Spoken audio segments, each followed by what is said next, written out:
Six schedule, six schedule, six schedule. Bharat माता की, भारत माता की। बीजेपी के लोग ये जानते हैं, समझते हैं कि अगर आपको रिप्रेजेंटेशन दिया जाए तो फिर वो आपसे आपकी जमीन नहीं छीन पाएंगे। मामला जमीन का है। हेलो फ्रेंड्स, वेलकम करता हूं आपको अपने इस YouTube चैनल पे। और यहाँ पे हम इस चैनल के माध्यम से उन बातों को आपके समक्ष लाने की कोशिश करेंगे जिन पे मेन स्ट्रीम मीडिया में बात नहीं होती है। तो आज हम बात कर रहे हैं लद्दाख में 3 फरवरी को हुई विशाल रैली की। क्यों यहाँ के लोग माइनस टेम्परेचर के बावजूद सड़कों पे उतर आए, तो इस पे करते हैं बात।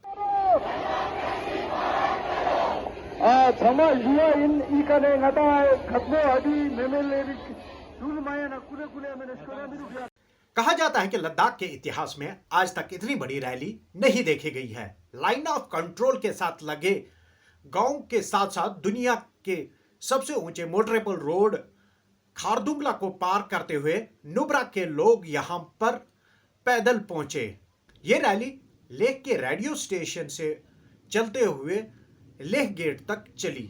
हालांकि सफर बहुत कम था, लेकिन लोग खचाखच सड़कों में भरे हुए थे। रैली में शामिल होने के बाद समूचा लोग लेह के पोलो ग्राउंड में जमा हो गए, जहां पे पॉलिटिकल पार्टीज, सामाजिक संगठनों के साथ साथ विभिन्न धर्मों के प्रतिनिधियों ने भी भाषण दिए।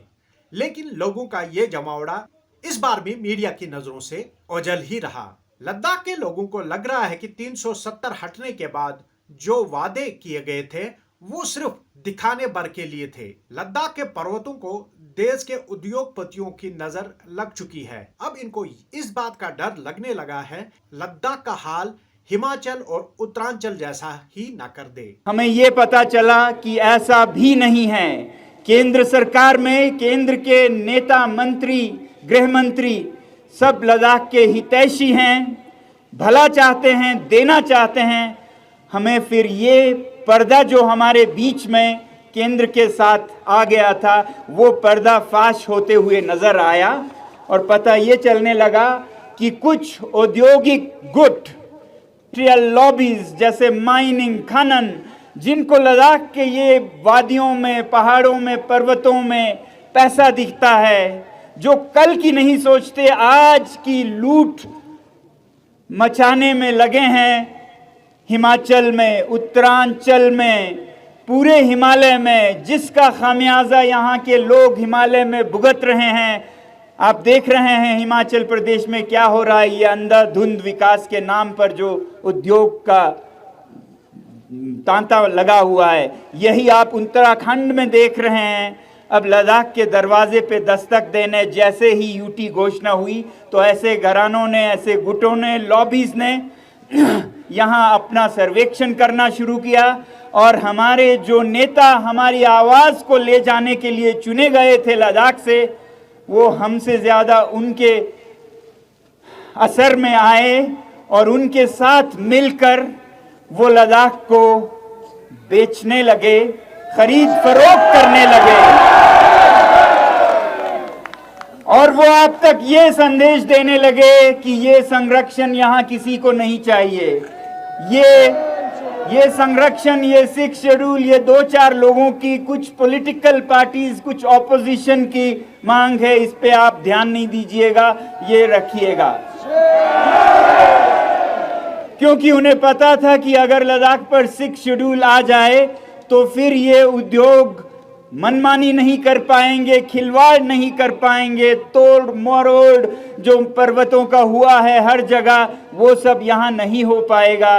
लद्दाख बचा रहेगा और वो ये नहीं चाहते थे, तो ये गलत संकेत देने लगे।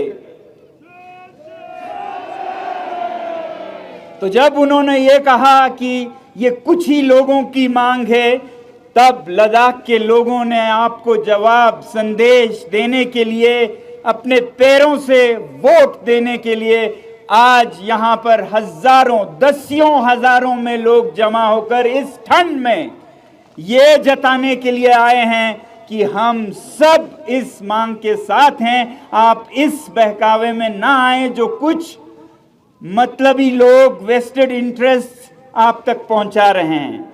हमें उम्मीद है कि आप इनकी आवाज सुनेंगे।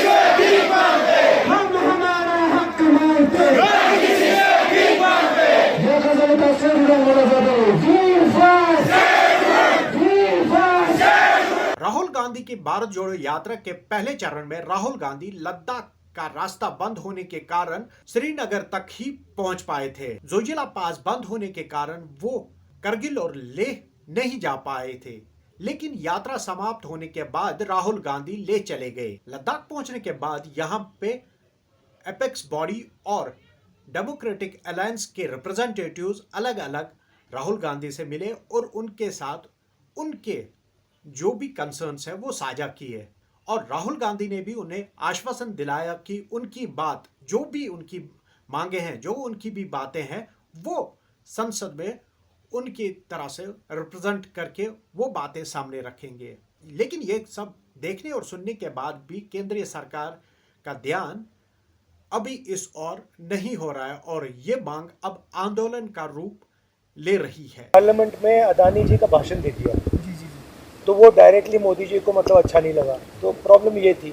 अब मैं चुप होने वाला तो हूँ नहीं, मैं तो बोलता जाऊँगा। सबसे पहले मैं आपकी मदद पार्लियामेंट में कर सकता हूँ। अगर आप चाहते हो कि आपका कोई लोकल मुद्दा हो या लद्दाख के लेवल का मुद्दा हो, आप मुझे बताओ कि भैया ये मुद्दा है, आप हमारे लिए ये पार्लियामेंट में उठाइए। यूटी तो मिला सर, यूटी तो मिला, मगर उस यूटी में जो हमारा चाहता, जितना लीडरों ने हमें यूटी मांगा था वो हमें नहीं मिला सर। आजकल लद्दाख के 90% लोग चाहते हैं कि हमें 6 शेड्यूल मिले। जो आपके नेचुरल रिसोर्सेज हैं और जो आपका सोलर पावर का पोटेंशियल है वो ये लोग अपने लोगों को देना चाहते हैं। आपका जो यहाँ पे टेरेन है वो बिल्कुल अफगानिस्तान जैसा टेरेन है, वहाँ पे बड़े मिनरल्स पाए गए हैं, तो वो भी ये सोच रहे हैं कि यहाँ पे मतलब ज़मीन के नीचे बहुत सारे नेचुरल रिसोर्सेज होंगे और वो अपने लोगों को ये पकड़ाना चाहते हैं। हमारी पोजीशन वेरी क्लियर है, जो भी पूंजी है, चाहे ये सोलर पावर हो, चाहे ज़मीन के नीचे जो भी हो, वो आपका है और किसी का नहीं। वो बनना है सब, मतलब कंट्रोल होना चाहिए, कंट्रोल।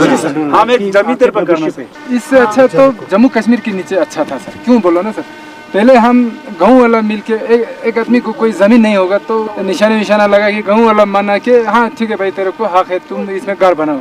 अभी तो गलती से ऐसा कर दिया तो पुलिस आ जाता है। मतलब आपका कहना है कि पहले आपका लोकल राज था, अब आपका गवर्नर राज है। मैं इससे सहमत हूँ कि लोकल आपका राज होना चाहिए। और बीजेपी के लोग जो आपकी जमीन है आपसे लेना चाहते हैं, अदानी जी के बड़े बड़े प्रोजेक्ट्स यहां लगाना चाहते हैं और उन प्रोजेक्ट्स का फायदा आपको नहीं दिलवाना चाहते हैं।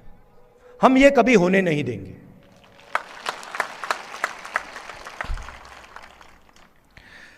कांग्रेस पार्टी ने जो लेह की एपेक्स बॉडी है और कारगिल डेमोक्रेटिक अलायंस जो है और इनकी जो डिमांड्स हैं उनका हमने पूरा समर्थन किया है। तो इस पर्वतीय प्रदेश, इस संवेदनशील पर्वतीय प्रदेश के संरक्षण के लिए जब 370 नहीं रहा तो आपने लद्दाख के लोगों को भरोसा दिलाया।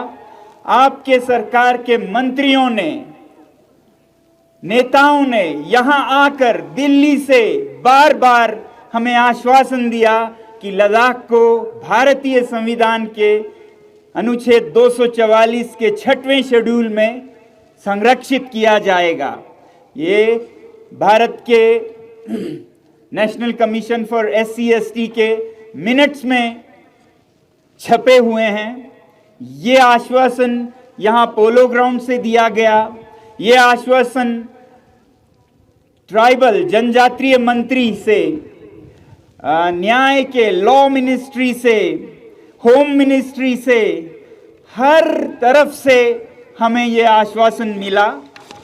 और फिर उसके बाद आपकी सरकार ने, आपके पार्टी ने एक बार नहीं 2 बार हमें ये आश्वासन इलेक्शंस में, चुनाव में इस तरह के मैनिफेस्टो, घोषणा पत्र के जरिए भी दिया।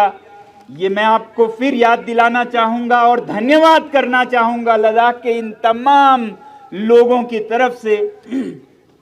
आपने संसदीय चुनाव में नंबर 1, नंबर 2, नंबर 3 पर रखा है declaration of Ladakh under 6 schedule of Indian constitution, tribal area declaration.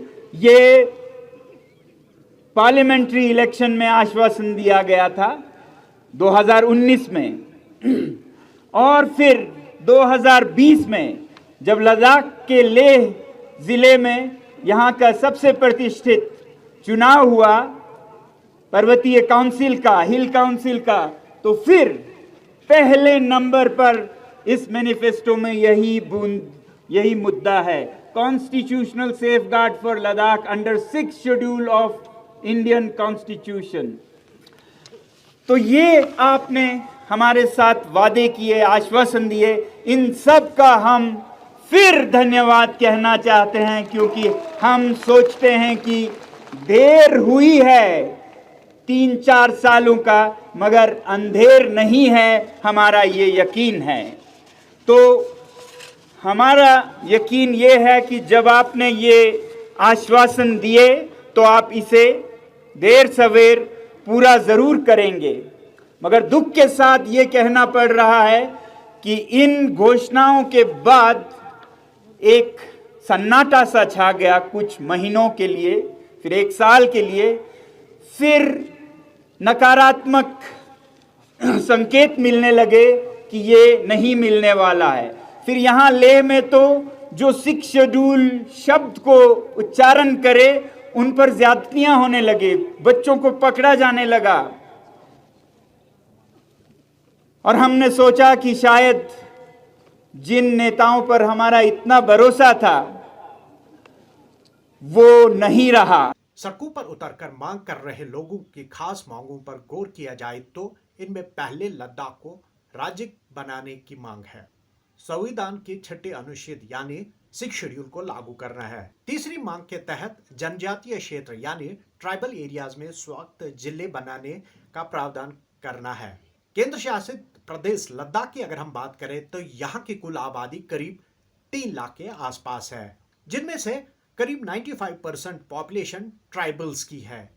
इसके चलते यहाँ पर इसकी मांग भी पूरे जोर शोर से उठ रही है। बीजेपी को भी ये मालूम है कि लद्दाख के लोगों की ये मांग जायज है, इसलिए 2019 के विधानसभा चुनाव के घोषणा पत्र में और 2020 में लद्दाख हिल डेवलपमेंट काउंसिल के चुनाव के पार्टी के घोषणा पत्र में पहले पन्ने पे इसको प्राथमिकता दी गई थी। लेकिन 3 साल गुजर जाने के बावजूद भी इन मांगों पे कोई पेशरफ्त अभी तक नहीं हो सकी है।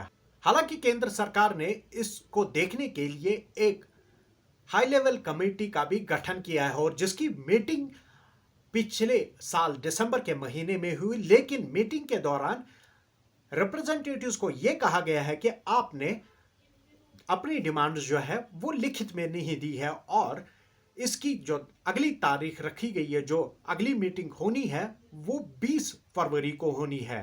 ये बात भी काबिल गौर है कि 2020 में भाजपा के प्रदेश अध्यक्ष चिरिंग दोरजे ने भी पार्टी से इस्तीफा दे दिया। उन्होंने भी यूटी एडमिनिस्ट्रेशन पे मनमानी करने का आरोप लगाया था। धारा 370 हटने के बाद अब लद्दाख के लोगों को लग रहा है कि उनके हाथों से काफी कुछ चला गया है। यूनियन टेरिटरीज बनने से पहले जम्मू कश्मीर की विधानसभा में लेह और कारगिल से 2-2 विधायक चुन के आते थे जो इन इलाकों की रिप्रेजेंटेशन करते थे। साथ में ही उन्हें विधान परिषद में भी जगह दी जाती थी। लेह और कारगिल की हिल डेवलपमेंट काउंसिल्स जो 5 अगस्त से पहले काफी पावरफुल काउंसिल्स के रूप में काम करते थे और इस क्षेत्र में जो भी विकास कार्य है उनके थ्रू ही होता था और उनके ही निर्णय चलते थे। लेकिन यूटी बनने के बाद एलजी एडमिनिस्ट्रेशन के तहत अब सब फैसले लिए जाते हैं और हिल डेवलपमेंट काउंसिल्स का वजूद और पावर्स बहुत कम हो गए हैं। यहाँ के लोगों का कहना है कि ये पावर्स पंचायत से भी कम होके रह गए हैं। केंद्र सरकार मानती है कि लद्दाख के लोगों की जो भी डिमांड्स है वो 100% जेन्युइन है और जायज़ है, और बाकी जो ट्राइबल एरियाज है उनकी तरह ही इनको भी 6 शेड्यूल में लाने के लिए वादे भी किए गए हैं। लेकिन क्यों कर इसमें देरी लग रही है ये समझ से परे है। लेकिन अब उम्मीद की जा सकती है कि 20 तारीख को जो होने वाली मीटिंग है उसमें इस फाइनल डिसीजन लिया जाए और जो विंटर सेशन पार्लियामेंट का जारी है उसमें इसके लिए फैसला लिया जाए। चुनावी साल है और किसी भी वक्त यहाँ पे अब कोड ऑफ कंडक्ट लग सकता है, इसलिए जो कुछ भी होना है तो इन्हीं दिनों में इस मामले पे बात होनी चाहिए। अनस्क्रिप्टेड के इस एपिसोड में आज के लिए बस इतना ही। अगले एपिसोड में आपके समक्ष हाजिर होंगे, तब तक के लिए अल्लाह हाफिज।